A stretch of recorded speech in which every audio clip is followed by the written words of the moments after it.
Welcome everybody to our Monday night shiur. Our shiur is sponsored by our dear friend, Mr. Ephraim Kavanot. Hashem Yishmeru V'Yichayeu. We miss him, and I know he misses us. But as they say, absence makes the heart grow fonder. So we hope you'll visit us more oftenly. And we also want to wish you a happy birthday. Ad 120 Beyoter. Yesterday was the Hilulah of the Ramak, Rav Moshe Cordovero. So you have the big zechut to be born on the Hilulah of the Ramak. The Ramak, real quickly, just to remember him for a moment, he was 48 years old when he passed away. He was considered the Mikubal of Tzfat before the Ari Kadosh. Nobody knows where he was born, but his last name is Cordovero, which means from Cordova. So he was a Spanish Jew. And the Ramak got smicha, got rabbinic ordination straight from Rav Yosef Karo, Maran, straight from him. And in Kabbalah, he was the student of his brother-in-law, Rav Shalom Gadaev, the writer of Lecha Dodi. Rav Shalom Gadaev was the Ramak's brother-in-law and his Rebbe in Kabbalah. The Ramak is one of the only rabbis in history to write a full perush on the Zohar. It's called Or HaChama, the light of the sun. And it's also called Or Yakar, beautiful light. It's those red books over there, those tall red books. Those are the perush of the Ramak and the Zohar HaKadosh. When the Ari HaKadosh was 36 years old, when he went to Tzfat, he went to find Rabbi Chaim Vital. Rabbi Chaim Vital was originally a student of the Ramak. Originally.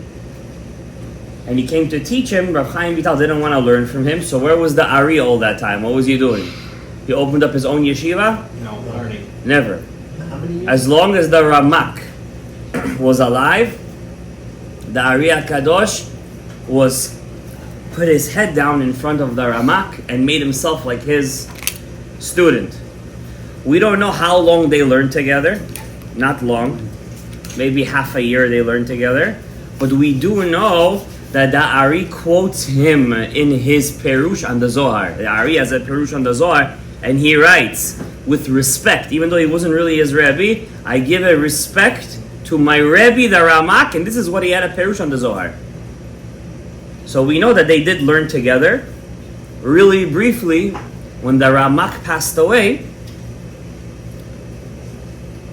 the Ari HaKadosh said, make way for his coffin, because there is a pillar of fire around his coffin, and only one person or two people in the generation ever have that zechut.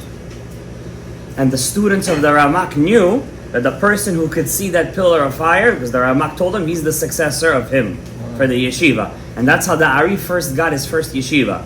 How big was the Ari HaKadosh's yeshiva? 10 people. It was 12 guys. It was in the basement of his house. This was like this. This was his yeshiva. This was the Ari HaKadosh's yeshiva. He had 3 mishmarot, 3 shifts. Rabbi Chaim Vital was in the midnight shift. Every shift had 12 students. In one of the shift, guess was who there? Guess was the student? In the morning shift. The Al shift. Wow. The Al shift was in the Ari's morning shift. Rabbi Chaim Vital was in the midnight shift. So the Ari HaKadosh would learn around the clock, and they would learn in shifts, 12 students, 12 students, 12 students. And there was a reason why he did that, until unfortunately the Ari passed away on the 5th of Av, coming up in, a week and a half? Yes. So in about another week and a half is going to be the Hilulah of Rabbeinu Ha'ari. I think it falls 5th of Av, Thursday night, if I'm not mistaken. If it falls Thursday night, we'll do a big Hilulah for him. Bezrat Hashem Devorah. So I just wanted to say a couple of words from the Ramak. Every year I do a Hilulah from him, but yeah, it's Monday night or Sunday night? Monday. Monday itself or Monday night? Monday night. Sunday night. Sunday night. So we'll do a Hilulah for him Sunday night. Bezrat Hashem. So I just wanted to say a couple of words of the Ramak just to remember him And we all know his special book called Tomar Devorah. Tomar Devorah, the date palm of Devorah. It's a small book. It's exactly 7 chapters.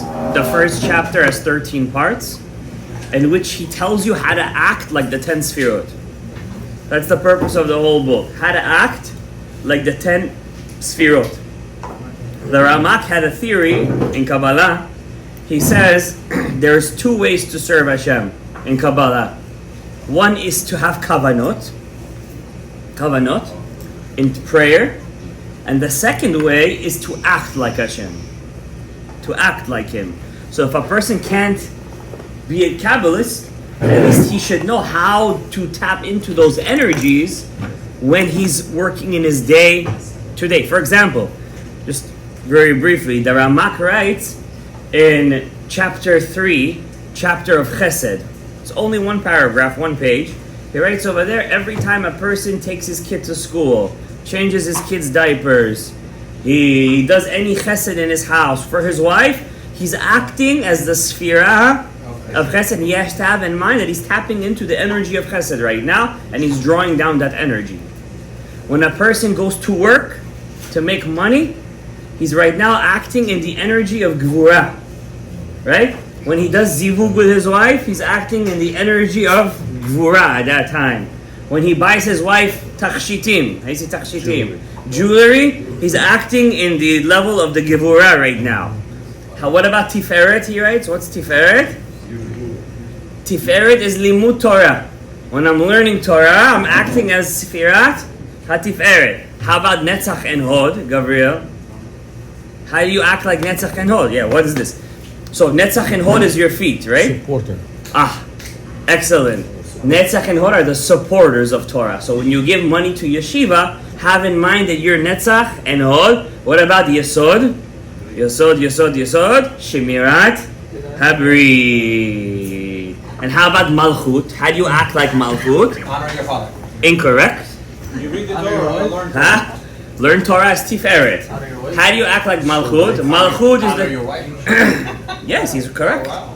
But he says the Malchut is the divine presence. He says ever since the Beit HaMikdash was destroyed, which is what we're lamenting in these 3 weeks, the Shekhinah is in Galut. How do you connect to the Shekhinah in Galut? Rabotai, how do you connect to the Shekhinah Malchut in Galut? How do you do it? It's a crazy chidush. You have to take upon yourself Galut. You hear what he says? You gotta take a satchel and a bag and go. Huh? That's what he used to do. He has a whole book, all the chidushim he had. I have this book, it's called Sefer HaGirushim, that he had. Well, he took upon himself Galut to be with the Shekhinah. He wrote over 30 books in his lifetime. Over 30 books. He was a great man. And we hope that his zechut will be megen on Kol Am Yisrael. Right, during these 3 weeks, you have a lot of yortzites. Tonight's yortzite is the yortzite of Rabbi Yaakov Yosef ben Rav Dov. The Satmar Rebbe used to say, if a person wants to go and pray to Hashem and have his prayers answered, he should go to Union Field Cemetery. Now, I told you guys many times, it's not good to go to cemeteries. If you go, you should go to the mikveh. Cooper Avenue, right? By Union Field Cemetery. Over there is a rabbi. He passed away 1909, something like 1902. First and only chief rabbi of the whole New York City. His name was Rav Yaakov Yosef, but also known as, yes, him. His name, you can't see the picture. Here's the picture. So yeah, he passed. Does it say when he passed away? No, it doesn't. So it says? No, it just says the yortzeit. It doesn't say what year he passed away. So Rav Yaakov Yosef ben Rav Dov, I had the zechut, I think, of being one of the first Bukharian Jews to ever daven over there, if not the first. And bring other Bukhari. And bring other Bukhari. Yeah. If you go there tomorrow, it's gonna be packed. I went there today. So I went there today with Roma, with Rachmin. So yeah. So therefore, it's a very big zechut if you want your prayers, especially on his yortzeit, to go over there. That tzaddik is on his kever. Okay. Now I want to say a chidush today. We know this week is the 3 weeks. These 3 weeks we're in the middle of the 3 weeks. We're in the middle of the 3 weeks, and we know that a lot of tragedies happening during the 3 weeks because it's the time of din. Din meaning judgment. How do we know? During the 3 weeks, it starts with Shiva Asar B'Tammuz, the 17th of Tammuz, and the climax is what? Tisha B'Av. On Tisha B'Av, the first temple was destroyed. On Tisha B'Av, the second temple was destroyed. On Tisha B'Av was the Spanish Inquisition, the edict of the Spanish Inquisition. Sit over here in the front, Sadiq. I want to see you. Sit over here. World War I started on Tisha B'Av. Yes, Beitar was destroyed on Tisha B'Av. On Tisha B'Av was the edict of the Spanish Inquisition, which effectively ended Spanish Jewry. That's what we were saying. Yes, it was the edict. I forgot what city was it. It was I think. The spies. That was the day. It started all with the 10 spies. They came back on Tisha B'Av. We read that parasha. What parasha is it, guys? Shlach Lecha. Right? So on Shlach Lecha, we read about the 10 spies that they came on Tisha B'Av. They cried. They cried for nothing. And Hashem said, you cry for nothing, I'm going to give you a reason to cry. Forever. Okay? How can we stop? We can only atone it through one way. That was my shiur last week. I'm telling you this. And I said it last week. I don't think the message got through because I had so many tangents last week. So I was all over the place. I'm going to tell you guys this. I'm going to say this to you once and once and for all. This is the only way to atone for the sin of the spies. Only by learning Torat Hasod. Only by learning the Pnimiut Torah. Only that way are you going to atone for the spies. And I'm telling you why. I'm going to tell you why. The spies wanted to stay outside of Eretz Yisrael. Outside of Eretz Yisrael is called Torat HaPshat. It's called Torat HaMachloket. It's called the Riv V'Katata. Torat Eretz Yisrael is Torat Hasod. Pay attention. Gemara was written where? Babel. Where was the Zohar written? Eretz Yisrael. All the poskim, where did they write most of their perushim? Chutz ha'aretz. Where was the Ari HaKadosh writing his Torah? Tzfat, Eretz Yisrael. Yerushalayim. Ki mitzion tetzeh Torah udvar Hashem Yerushalayim. The Rosh HaKadosh, where did his Torah come out of? Yerushalayim. Yeshivat Bet El. Torah of Sod. When you learn Torah HaSod, by the way, I'm telling you guys, I'm not making a joke. It's written in the book Ma'arat HaMachpelah. When you learn Torah HaSod, your 4 amot becomes Eretz Yisrael. Are you listening to me? Which 4 amot? Were you sitting? Surrounding you. Oh. Surrounding you. In the present time. Yes. Okay. Present time. Present tense. Present tense. The Torah HaSod. I want to tell you guys a secret. 2,000 years we're in Galut. 2,000 years. Every part of the Torah that need to be learned and broken, Perushim and the Gemara, anything you want, it's been done. The only part of the Torah that's left that hasn't been nitchan, as they say, that hasn't been dissected is Torah HaSod. It's the only part that's left. Torah HaSod is 3 things, Rabbi Isai. Limud, Kavanah, and Maaseh. Today I'm going to teach you guys during the 3 weeks. You guys are already starting late. I taught you guys this many years. For many years I taught you guys this. I will teach you guys today a kavanah that you must have during Shemona Yisrael. A kavanah you have to have during Shemona Yisrael that will sweeten the judgment of the 3 weeks. Hashem already sent us a big hint. We already became cold. You know what cold is? We lost all of our senses.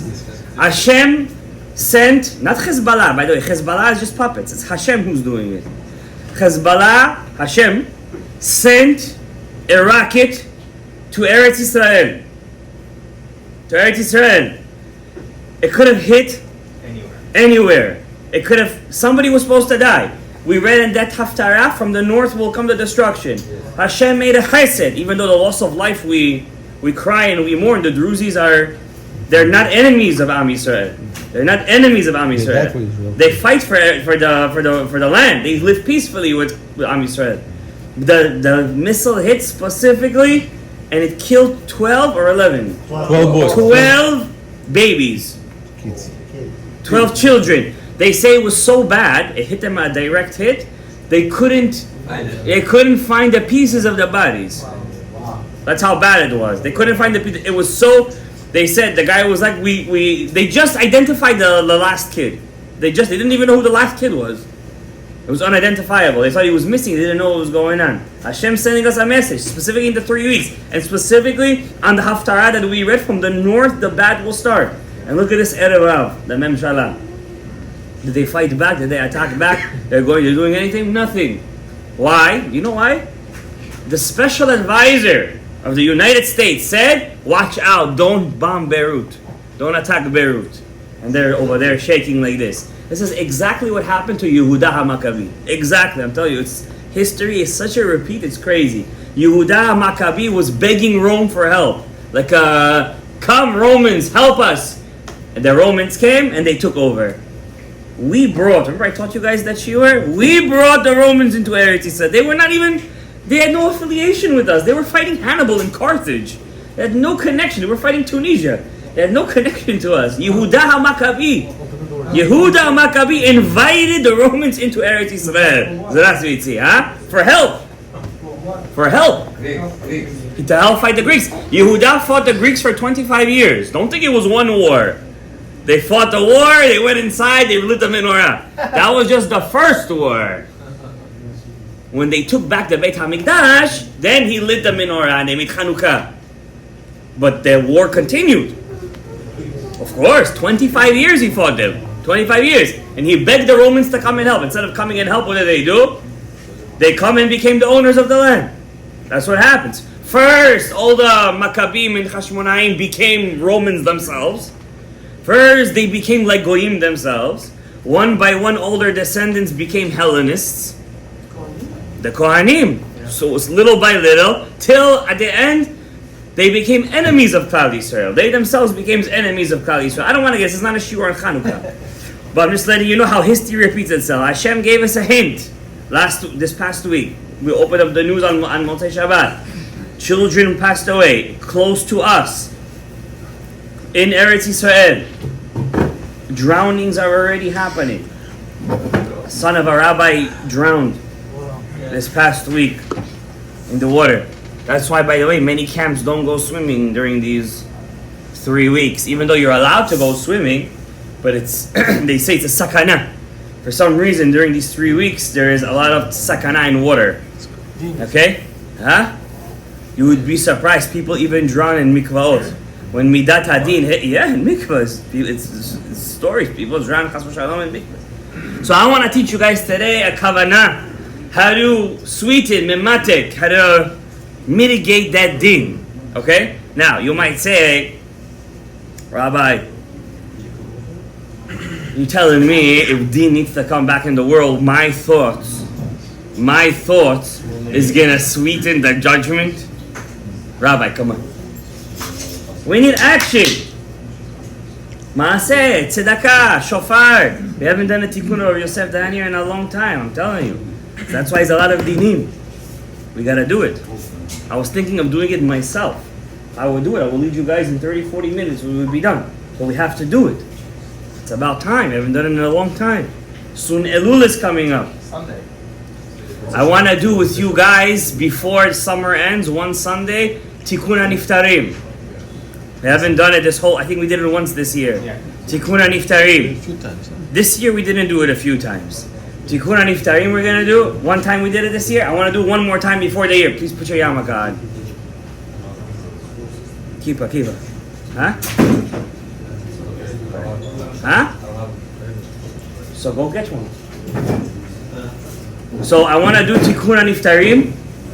And Bezrat Hashem Yitbarach, it's going to be a lot of mituk adinim. However, you might say to me, what's the point, excuse me guys, what's the point of all these kavanot, of all these things? Do these things actually work? Of course. How you know? If you know how to use them. Prove it. Yes. You know, one rabbi once taught me, he's like, he was sitting in a Brit, a rabbi was sitting in a Brit, okay, he said it's not there, forget it, leave it. He was sitting in a Brit, sitting. He's like, Hashem, I want some vodka right now. Like this thought came to his head. Yeah, he's sitting there, Hashem, I want vodka. Suddenly one guy came, he didn't say anything. He took the bottle, boom, in front of him. He dropped the bottle in front of him. Just from the thought. Machshavot tovot. You know, all therapists and all these psychologists, they say if you have good machshavot, you know, isn't there a song, Machshavot tovot, right? Because if you have good machshavot, good things are going to happen, right? Think good, it'll be good. But I'm telling you, you could change the future with your machshavot. First of all, how do I know machshavot make even a difference? Huh? Machshavot is... How do you say machshavot? Misli. Misli? I'm going to remind. Misli thoughts. Yeah, I got it. Misli thoughts. All right. Misli. How do you know? You see, I said, bring the vodka down. You brought the vodka down. How do you know they work from the Torah? I need a proof from the Torah. Mr. Palvan, this is your parasha? Yes or no? Matot Mas'ei, yeah? It's not your parasha? Pinha! Why? Phineas, that's why you're very... Phineas. Gabriel remembers. Duk. You do that over there too? Or they're quiet over there? They're quiet over there. Well, they only have 10 guys. How do you know in this week's parasha? Huh? 9. Tonight was 9 because he's here. So, how do you know machshavot work? I'll tell you a crazy proof from this week's parasha. Crazy. Moshe tells the Jews, guys, I need 1,000 guys from every tribe. We're going to fight the Midianites. 1,000 a tribe. It says they didn't want to go. They didn't want to fight. Why didn't they want to fight? Because they knew after they fight, Moshe is going to die. Right? They didn't want him to die. They for 40 years, they messed with him. Not that he was actually going. They didn't want him to go. Right? It's always like that. When you're going to miss something, then you know what you missed. So at the end, they go to war. And Moshe Rabbeinu thought that they have Kal V'chomer in their head. Right? Why? He thought they're going to go. And who they going to kill? Who they going to knock out? The woman. The Zonot. The woman who Asher Atem Zonim Acharayim, right? What do these guys do? They bring them with them. Yeah. You're going to the war because of these chimichangas, these zebras. Instead of killing them, you bringing them. They thought, right? They thought they're gonna bring them for slaves, Evet Kanaani, right? Moshe gets angry. He gets upset. He said, this is the reason why I sent you guys, and you're bringing them back? Tov, every girl who's not a betula, and they said over there, the Midrash says, they knew which one did the Avera with which guy. Wow. To that extent, like they were seeing, this is the one who did Avera with this. Moshe was very upset. He was very upset. So at the end, only the betulot were left, and the betulot, they gave to as Evet Knaanis. So it says over there, they came back with a lot of loot, a lot of bounty, a lot. So Moshe says, this is the first time we see in the Torah, you gotta give taxes. First time we see an ancient civilization that they have an idea called taxes. Even taxes is a Jewish invention. Huh? To the Kohanim, correct. It's not called a maaser. Because maaser is from the field. Maaser is not money, guys. Right? When you give the money, that's tzedakah. Okay? So they give meches. Meches in Hebrew is taxes. Huh? Yes, it's even called today. You go into Israel, there's a big sign. Taxes, meches. Okay, they give the taxes. After they give the taxes, the guys who went to the war, 1,000, they said, we want to give our own personal extra. Why? So he says over here, because when we went to the war, we were 1,000. So how many? 12 tribes? How many? 12,000. Not even one was killed. They went 12,000, they came back 12,000. They went 12, they came back 12. Amazing miracle, right? This is not a war with tanks and missiles. This is a sabya. Hand-to-hand combat. Yeah. Hand-to-hand combat. And these are Midianites. They're not some, this is an ancient civilization. These guys are just 40 years old. They're coming out of Egypt. This is the new generation, by the way. It's not the old generation. These are 20-year-old guys. And they're going to war against seasoned Midianite warriors. So he said, we want to give extra. So what do they give as the extra? They said, we found over there the jewelry of the women. We found over there bracelets, anklets it's called? Anklets, earrings, agil for the nose rings, and chumaz. Chumaz was a certain kind of jewelry that women used to pierce Down there.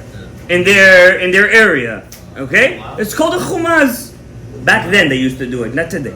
Back then it was. It was the Midianite women. Yeah, this was their minhag. They used to wear it over there like a jewelry. Yeah, but they're taking it from the Midianite girls. They're taking it from them. So they come and bring all this, and the Torah specifically points out. Rashi says, why does the Torah have to point out what kind of jewelry they brought? Why? Just say they brought the jewelry. Why? It says ring, bracelets, anklets, necklace, and it goes. It goes too deep. All right, what's going on here? So it says, Rashi says, to teach us why they brought it. But you said why they brought it, because they came back alive. They weren't supposed to come back alive. Because when they went over there, they had bad thoughts when they saw the girls of Midian. They were very beautiful. To give a kapara, an atonement, for what? Atonement. For machshavot ra'ot, they gave that as tzedakah. From here we learn two things. Number one, tzedakah is a kapara for machshavot ra'ot. And number two, what do we learn over here? That machshavot ra'ot can kill you. That means machshavot have an effect on you. What do you mean? That's the proof. That's the proof. That means if machshavot meant nothing. If machshavot meant nothing, Gabriel, am I right or wrong? Would they bring the korban? And this korban, that they brought, this money, was so special to Hashem, was so special because they were on such a high level to bring in atonement for their bad thoughts. It was such a high level. God said, I don't want you to use it. Put it in a basket and leave it where? By the Aron Kodesh. Forever. You guys hear what I'm telling you over here? You guys don't hear what I'm saying to you. This was such a beautiful korban to Hashem. It was such a beautiful kapara that Hashem said, take it and leave it as a testimony forever. Forever. Till the Mashiach comes, when they're going to find the Aron HaKodesh. What are they going to find over there? They're going to find the Aron. They're going to find the Luchot's in the Aron. The Aron HaKodesh. They're going to find the staff of Aharon. The man, they're going to tzintzen it man. And what?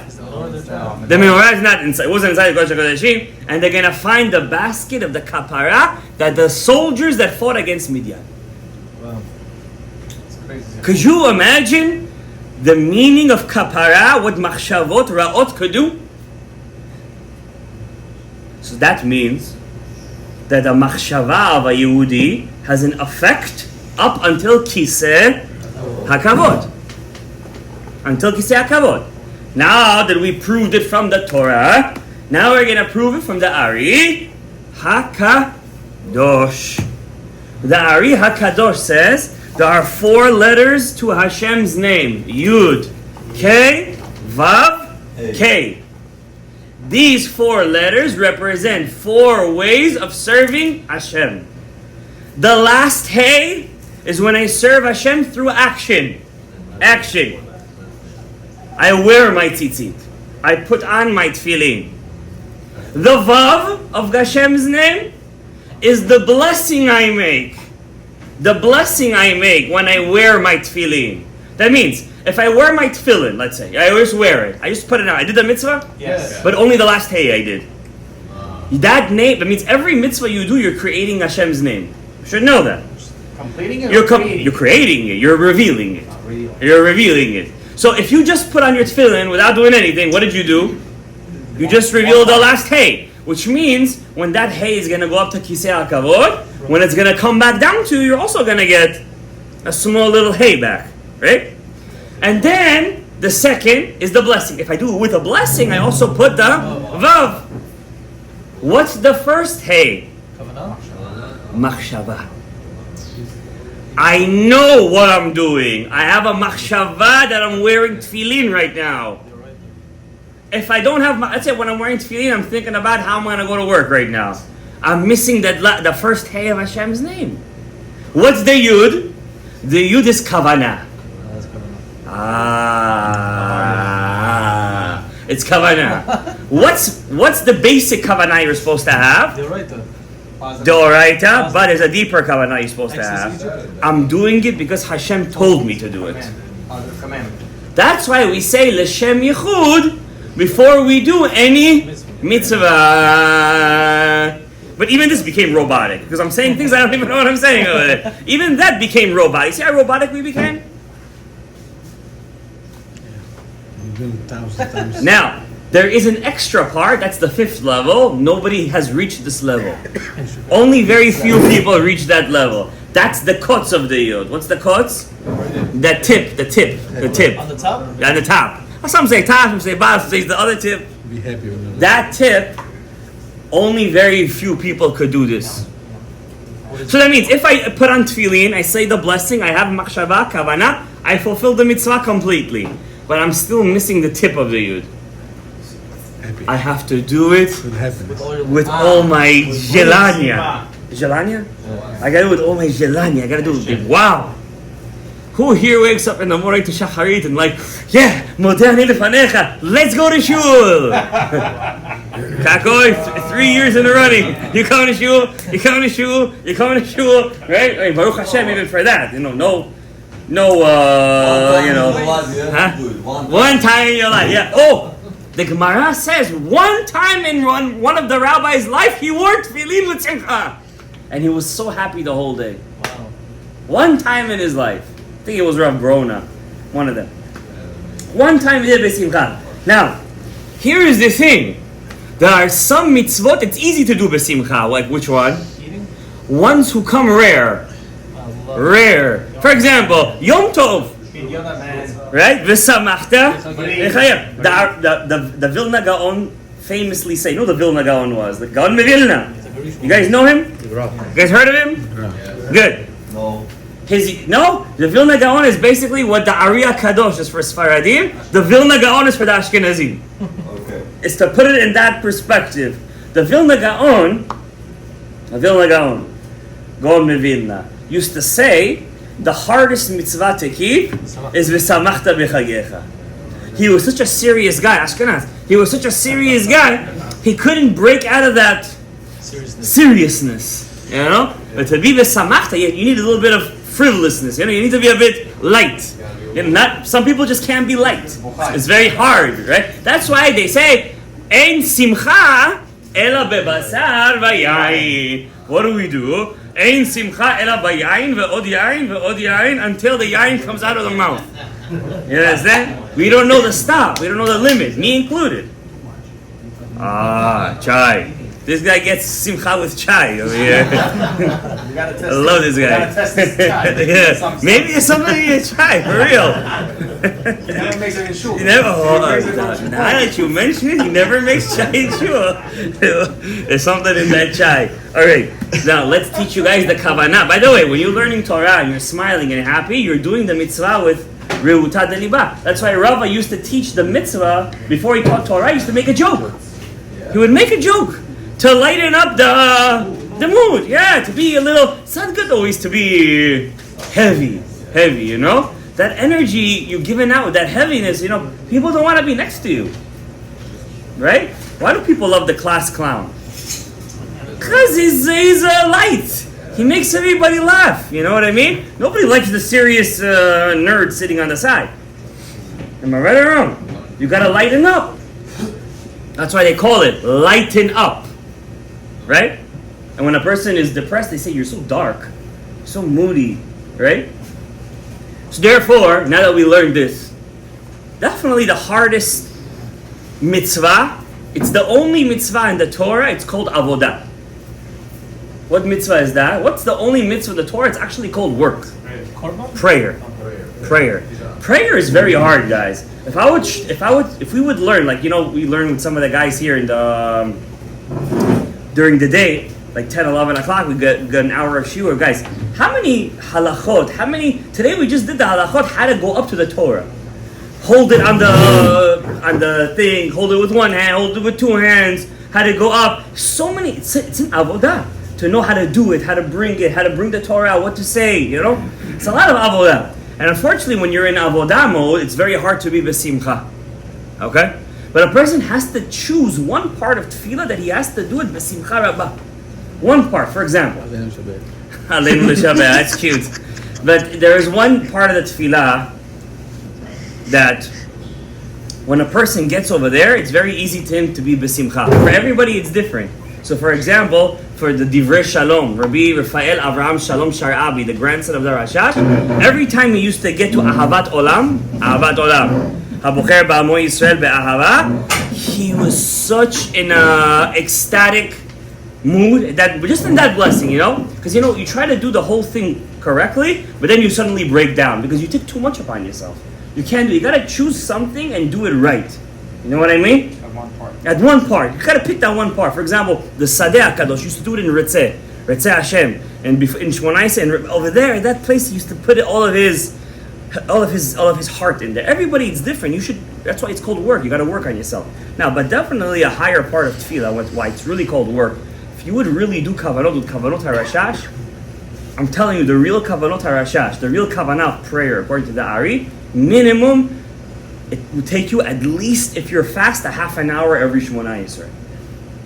A half an hour every Shemona Yisrael. It's hard. You're sitting over there, and imagine you're in Israel, you're sweating. Back then, there was no ACs.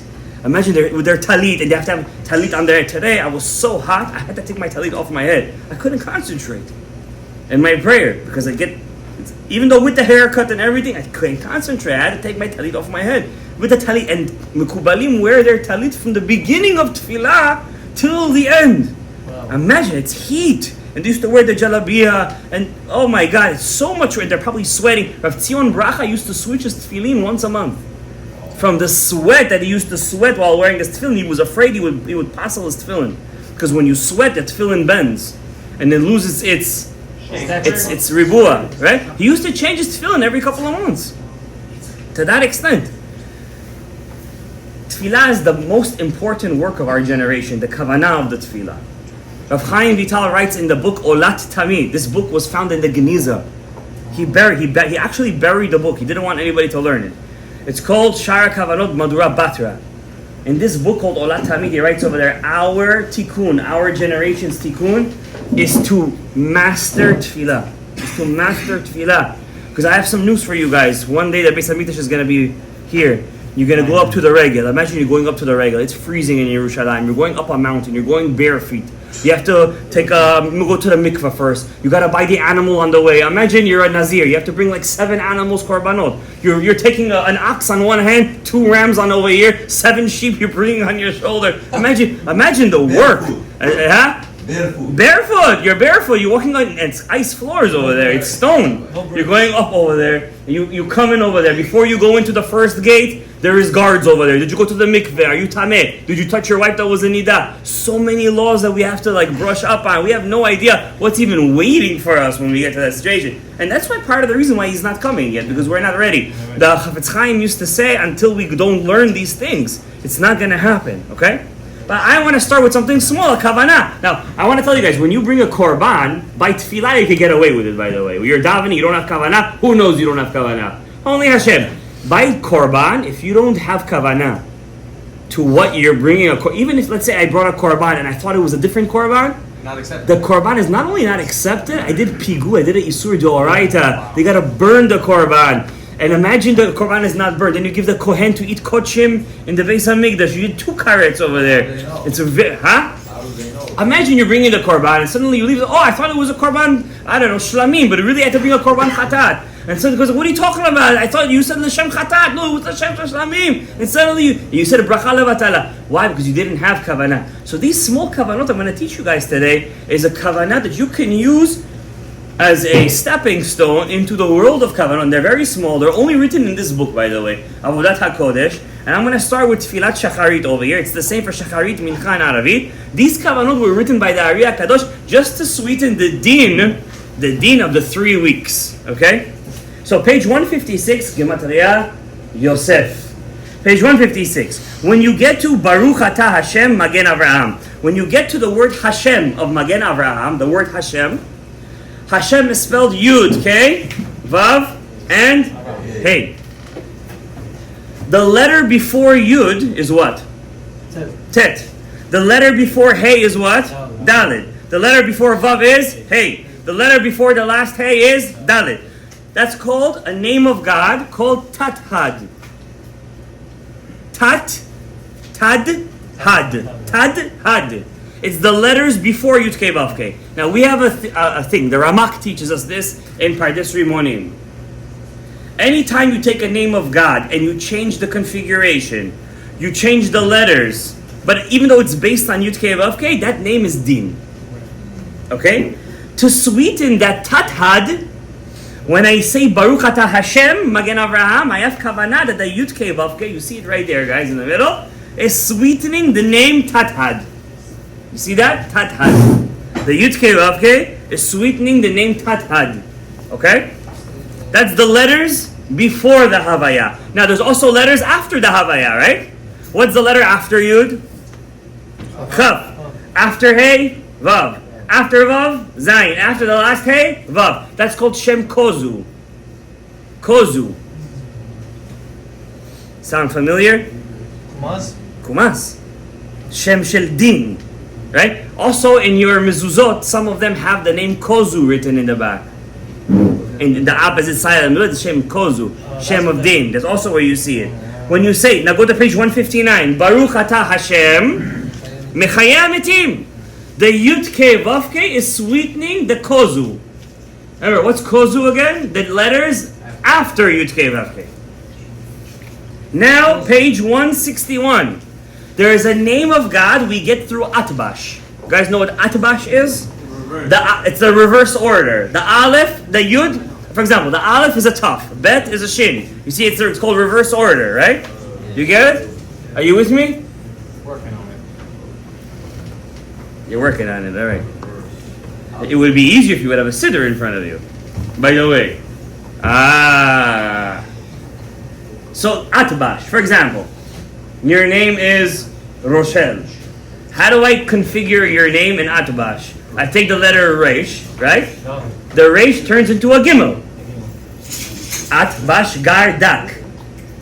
Reish is a Gimel, right? So let's say I want to know what my name means. I have to see the power of my name in Atbash. You get it? The name Yud-Kei Vav-Kei in Atbash turns into the name Matzpatz. You guys ever heard of that name? You know they say when you eat olives, if you don't want to have shechicha, you got to think of the name Matzpatz. You guys never heard of that? We're behind. Gabriel. You gotta start another series. Another series. They say when you eat olives, you get bad. You get forgetfulness. How do you break the forgetfulness? Thinking of that word? The name that is inside the zayit is the name of Yud-Kei Vav-Kei in Atbash. It's Shem Matzpatz. So if you eat olives and you think of the name Matzpatz, you don't get the forgetfulness. Matzpatz, right? Gabriel, you with me? So when you say Baruch Atah Hashem Makel HaKadosh, the Yud-Kei Vav-Kei is sweetening the Matzpatz. So you have 3 names of Din. 3. Tat-Had, Kozu, and Matzpatz. Every Yud-Kei Vav-Kei is sweetening one of those names of Din. Are you with me? Huh? You with me? It's not rocket science, guys. This is not rocket science. It's a bourbon. It's the bourbon. Listen, I don't know what you got over there, but You gotta highlight these Huh? things in the book. I'm not gonna highlight nothing. You gotta highlight. It's your So avodah. the first one's the letters before. First one is the letters before. Second Next one is the letters after. The third one is atbash. Atbash. Not akbar. Atbash.